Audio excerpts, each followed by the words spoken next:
BPSC की तैयारी के लिए प्रैक्टिस सेट करते रहना बहुत ही जरूरी है। तो आज हम लोग प्रैक्टिस सेट कर रहे हैं जो कि बेस्ड है सी प्लस प्लस पे।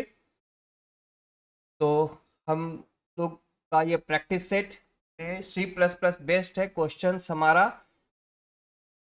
सबसे पहला क्वेश्चन है कि which of the following is the correct syntax of including a user defined header files in C plus plus. यानी सी प्लस प्लस में यूजर डिफाइंड हेडर फाइल को अगर हम इंक्लूड करना चाहें तो जैसे हमारा हेडर फाइल्स जो भी होता है हम इंक्लूड करते हैं अपने प्रोग्राम में। तो हैश इंक्लूड सेक्शन के अंदर हम लोग उसको करते हैं, इंक्लूड सेक्शन बोलते हैं, जो ऊपर में सबसे पहले हम लोग देते हैं। तो वहां पे जनरली हम जो आमतौर पे जैसे हम IO stream dot H include कर रहे हैं, तो आईओ स्ट्रीम क्या है? IO stream system defined header file है। हम अपना भी हेडर फाइल्स डिफाइन कर सकते हैं। सपोज अगर हम अपना कोई हेडर फाइल बनाते हैं abc.h, तो ये हेडर फाइल है। अब हम इस हेडर फाइल को, जो कि ये हमारा बनाया हुआ है, इसको हम कहेंगे user defined header file.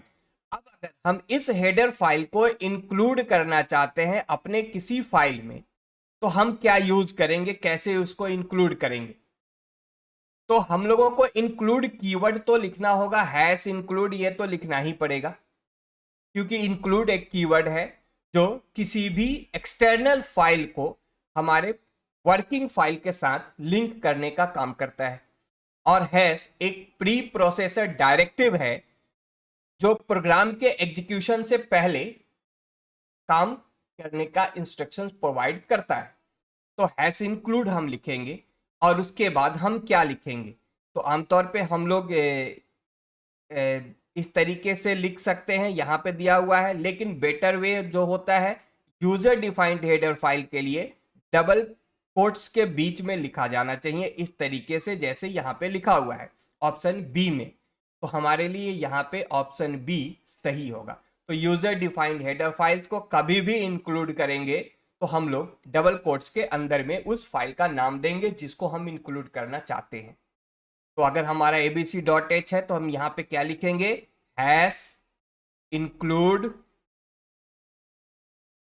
Double quotes abc। तो ये हमारा इंक्लूड हो जाएगा abc.h।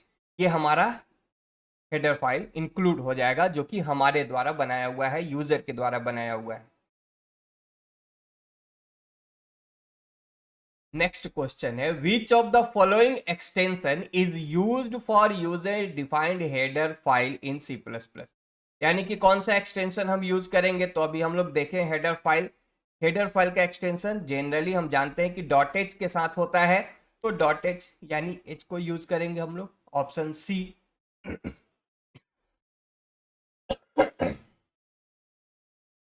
Which of the following is not a type of constructor in C++? यानी यहाँ पे जो ऑप्शंस दिए गए हैं इनमें से कौन सा C++ का कंस्ट्रक्टर का टाइप नहीं है? डिफॉल्ट कंस्ट्रक्टर, तो कोई भी क्लास अगर हम बनाते हैं तो उस क्लास में अगर हम जो भी कंस्ट्रक्टर डिफाइन करते हैं ये हमारा डिफॉल्ट कंस्ट्रक्टर होता है, तो ये एक टाइप है। पैरामीटराइज्ड, तो हम पैरामीटराइज्ड कंस्ट्रक्टर भी बनाते हैं, तो ये भी एक टाइप होता है। कॉपी कंस्ट्रक्टर भी हम लोग डिफाइन करते हैं। तो ये तीनों ऑप्शंस तो होगा, हम जानते हैं default constructor, parameterised constructor and copy constructor, ये तीनों तो होता है। और फ्रेंड कंस्ट्रक्टर कोई चीज नहीं होता है, फ्रेंड फंक्शन होता है। तो हमारा यहाँ पे कौन सा टाइप नहीं है पूछा गया है, तो नहीं है में क्या होगा? डी ऑप्शन, फ्रेंड कंस्ट्रक्टर नहीं होता है। अभी जो एसटीएटी के एग्जाम में गड़बड़ किए कुछ लोग, तो कई बार हम ये कहते रहे कि माइन्यूटली क्वेश्चंस को पढ़ना है। ओके, नेक्स्ट क्वेश्चन हमारा क्या है? What happens if the following C++ statement is compiled and executed? क्या होगा अगर हम दिए गए हुए कोड को कंपाइल करेंगे और एग्जीक्यूट करेंगे? तो यहाँ पे कोड है int *p equal to null, यानी एक पॉइंटर वेरिएबल है p, इसमें हम लोग वैल्यू असाइन कर रहे हैं नल। और फिर इसको डिलीट कर रहे हैं। तो null is a value for pointer variables. Pointer variable के लिए हम नल वैल्यू असाइन कर सकते हैं, यहाँ कोई दिक्कत नहीं है। और अगर कोई पॉइंटर है तो उसको डिलीट भी कर सकते हैं, तो यह डिलीशन में भी कोई दिक्कत नहीं है। यानी इस कोड में कहीं कोई दिक्कत नहीं है। Pointer variables can contain a null value and it can be deleted. तो यहाँ पे कोई भी दिक्कत नहीं होगा, कोई एरर नहीं होगा। तो program compiled and executed successfully. ठीक है, तो नल एक वैल्यू होता है पॉइंटर्स के लिए। What will be the output of the following C++ code. तो यहाँ जो कोड दिया है इसका आउटपुट क्या होगा। यहाँ पे कोड में हम देखते हैं क्या दिया हुआ है, कैर S1। तो S1 एक कैरेक्टर एरे है जिसका साइज 6 है और इसका वैल्यू असाइन किया गया है हेलो। कैर S2 इसका भी साइज 6 है और इसमें वैल्यू असाइन किया गया है world. Char S3 12 equal to S1 plus blank space plus S2, यानी S3 में S1 और S2 को जोड़ करके रखा जा रहा है और S3 को प्रिंट कर रहे हैं। तो आउटपुट क्या आना चाहिए, बीच में स्पेस दिया हुआ है। तो यहाँ पे क्या होगा कि जनरली हम लोग सोच लेंगे कि ये क्या प्रिंट करेगा, हेलो वर्ल्ड, बीच में स्पेस के साथ ऑप्शन सी। बट ये एरर जनरेट करेगा। एरर क्यों जनरेट करेगा, क्योंकि ये कैरेक्टर एरे है और कैरेक्टर एरे पे हम प्लस ऑपरेटर का यूज नहीं कर सकते इस तरीके से। अगर यहाँ पे स्ट्रिंग डेटा टाइप दिया होता, अगर यहाँ पे दिया होता स्ट्रिंग S1 स्ट्रिंग S2 और string S3 and S3 equal to S1 plus S2, तो ये ऑपरेशन में कोई दिक्कत नहीं होता। स्ट्रिंग को हम कॉन्केट कर सकते हैं प्लस ऑपरेटर के मदद से, बट कैर एरे को हम इस तरीके से कॉन्केट नहीं कर सकते हैं। Character arrays can not be concatenated with plus operator. तो कैरेक्टर एरे पे ये ऑपरेशन सक्सेसफुल नहीं होगा, ये एरर होगा। तो यहां पे ऑप्शन डी हमारा सही होगा, error. What is the difference between delete and delete. तो यहाँ पे डिलीट है और यहाँ पे डिलीट के साथ ये प्रेस भी दिया गया हुआ है। तो इन दोनों में डिफरेंस क्या होगा। तो डिलीट जब हम इसको यूज करते हैं, यानी हम एक सिंगल वैल्यू को डिलीट कर रहे हैं, और जब हम इसको यूज कर रहे हैं इसका मतलब है कि हम ग्रुप किसी एक ऐसे वैल्यू को, ऑब्जेक्ट को डिलीट कर रहे हैं जो ग्रुप है, यानी एक एरे बना हुआ है उस टाइप का कोई पॉइंटर है, उसको डिलीट कर रहे हैं। एरे पॉइंटर्स के लिए इसका यूज किया जाता है। तो हम लोग देखते हैं ऑप्शंस में क्या क्या दिया हुआ है। Delete is syntactically correct but delete is wrong. नहीं, डिलीट भी चलता है, ये रॉन्ग नहीं है। तो यहाँ पे ऑप्शन ए नहीं है, ऑप्शन ए गलत है, क्योंकि यहाँ पे कह रहा है डिलीट इज रॉन्ग। तो ये रॉन्ग नहीं है, ये सही है, ये यूज होता है। Delete is use to delete normal objects whereas delete is used to pointer objects। नहीं, ऐसा नहीं है, दोनों पॉइंटर ऑब्जेक्ट को डिलीट करने के लिए ही यूज होता है। तो ये भी ऑप्शन सही नहीं है, नॉर्मल ऑब्जेक्ट के लिए हम डिलीट को यूज नहीं कर रहे हैं यहाँ पे। Delete is a keyword whereas delete is an identifier, दोनों ये भी गलत है। यानी अब ये तीन ऑप्शन तो गलत निकल गए।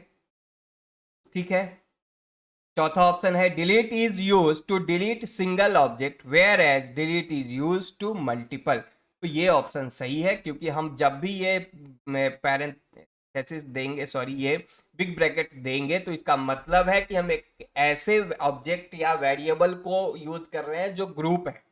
तो ग्रुप के लिए ये चलता है। तो यहाँ पे ऑप्शन डी हमारा सही होगा। अब यहाँ पे क्या है, what happens if the following program is executed in C and C++। अब यहाँ पे क्वेश्चन में क्या है, दो C और C++ दोनों का बात किया जा रहा है कि क्या होगा अगर हम दिए हुए कोड को C या C++, यानी दोनों के बारे में हमको बताना है। तो यहाँ पे int new equal to 5, printf new. तो ये न्यू को यूज किया गया है। सी प्लस प्लस में न्यू एक ऑपरेटर है, एक कीवर्ड है, कीवर्ड के रूप में रिजर्व करके रखा गया हुआ है, जो कि डायनेमिक मेमोरी क्रिएट करने के लिए यूज होता है। तो हम लोग जानते हैं कि new is operator, is an operator in C plus plus. तो सी प्लस प्लस में एरर होगा, हम किसी भी रिजर्व वर्ड को एज ए वेरिएबल यूज नहीं कर सकते हैं, तो सी प्लस प्लस में तो एरर होगा। बट सी में ये न्यू कोई वर्ड नहीं है, तो सी में ये कोई एरर नहीं होगा, ये वेरिएबल ट्रीट करेगा सी। तो यहाँ पे एरर इन सी नहीं, एरर में तो सी नहीं होगा, एरर इन बोथ नहीं, error in C plus plus and successful in C.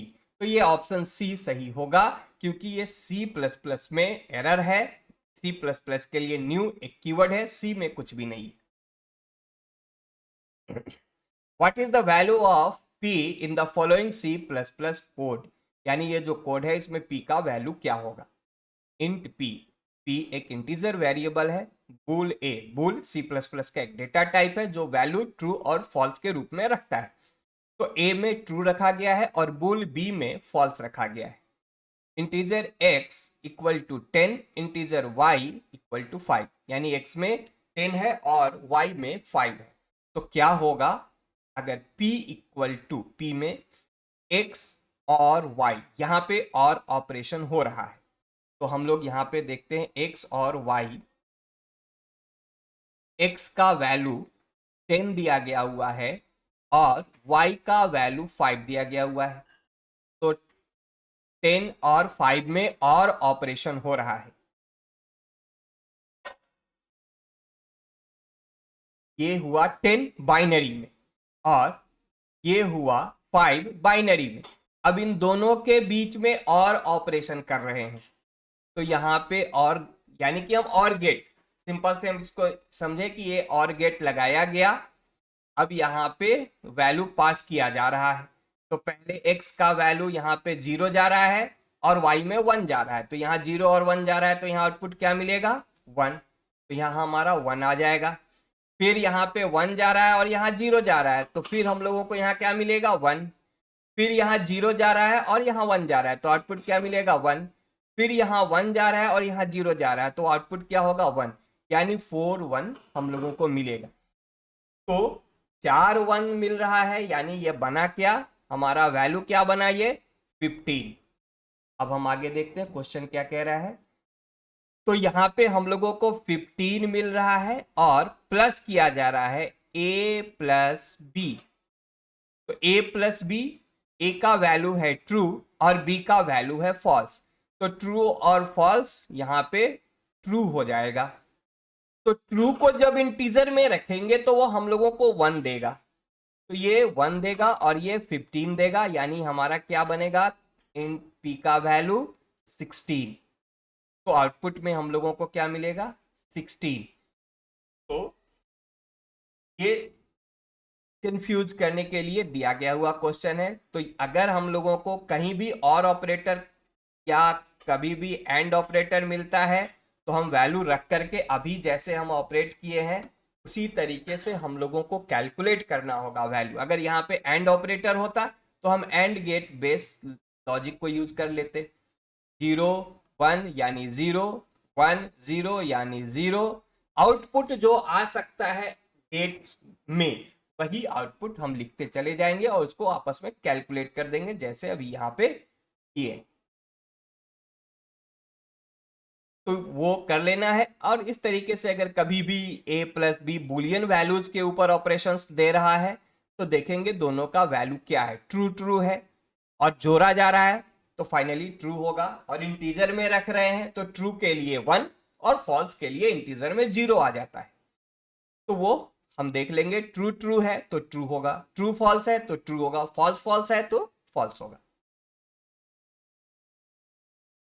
By default all the files in C++ are opened in dash mode। यानी C++ में जब हम किसी फाइल हैंडलिंग में किसी अदर फाइल को ओपन करते हैं तो बाय डिफॉल्ट वो किस मोड में ओपन होता है? तो हम लोग जानते हैं कि किसी भी एक्सटर्नल फाइल को जब हम ओपन करते हैं तो हम लोगों को मोड डिफाइन करना होता है, तो हम मोड डिफाइन करते हैं। लेकिन अगर हम मोड नहीं डिफाइन करते हैं कि हम किस मोड में ओपन करना चाहते हैं, तो बाय डिफॉल्ट उस फाइल का मोड क्या होगा। तो फाइल हैंडलिंग से ये रिलेटेड क्वेश्चन है कि हम किसी फाइल को ओपन करते हैं तो मोड क्या होगा। तो बाय डिफॉल्ट अगर हम लोग कोई मोड डिफाइन नहीं करते हैं तो उसका मोड होता है टेक्स्ट, चाहे सी में हो, सी प्लस प्लस में हो, जावा में हो। अगर हम फाइल हैंडलिंग कर रहे हैं और किसी एक्सटर्नल फाइल को ओपन कर रहे हैं तो बाय डिफॉल्ट उसका मोड होता है टेक्स्ट। तो यहां पे हमारा ऑप्शन सी होगा, text. Which feature of C++ allows to reuse the written code? यानी C++ का वो कौन सा फीचर है जो कोड को रीयूज करने का फीचर प्रोवाइड करता है। तो रीयूज हम कहाँ करते हैं, पॉलीमॉर्फिज्म में नहीं कर सकते। पॉलीमॉर्फिज्म, एब्स्ट्रैक्शन एंड इनकैप्सुलेशन, ये हम तीनों में नहीं करते हैं। पॉलीमॉर्फिज्म का मतलब क्या है, polymorphism, poly means many, morphism मतलब फॉर्म्स, तो जिसका बहुत सारा फॉर्म्स है, यानी ओवरलोडिंग का कंसेप्ट आता है पॉलीमॉर्फिज्म में। एब्स्ट्रैक्शंस यानी डेटा एब्स्ट्रैक्शन का कंसेप्ट आता है, और इनकैप्सुलेशन यानी हाइडिंग, बाइंडिंग यानी पब्लिक प्राइवेट प्रोटेक्टेड कीवर्ड से रिलेटेड है। तो ये बचता है हमारा इनहेरिटेंस। हम जानते हैं कि एक क्लास को दूसरे क्लास में हम इनहेरिट करते हैं उसके प्रॉपर्टी को एक्सेस करने के लिए। तो जैसे क्लास ए को बी में अगर हम इनहेरिट कर रहे हैं तो हम क्लास ए का प्रॉपर्टी क्लास बी में यूज करना चाहते हैं। तो ये क्या हो रहा है, ए का प्रॉपर्टी जो क्लास ए में है वही बी में भी यूज होगा, यानी ए का प्रॉपर्टी रीयूज होगा। तो रीयूज कभी भी आया यानी कि इनहेरिटेंस का कंसेप्ट आया। तो ये हम लोगों का 10 क्वेश्चंस है जो कि C++ बेस्ड है, जो कि इंपॉर्टेंट क्वेश्चंस है।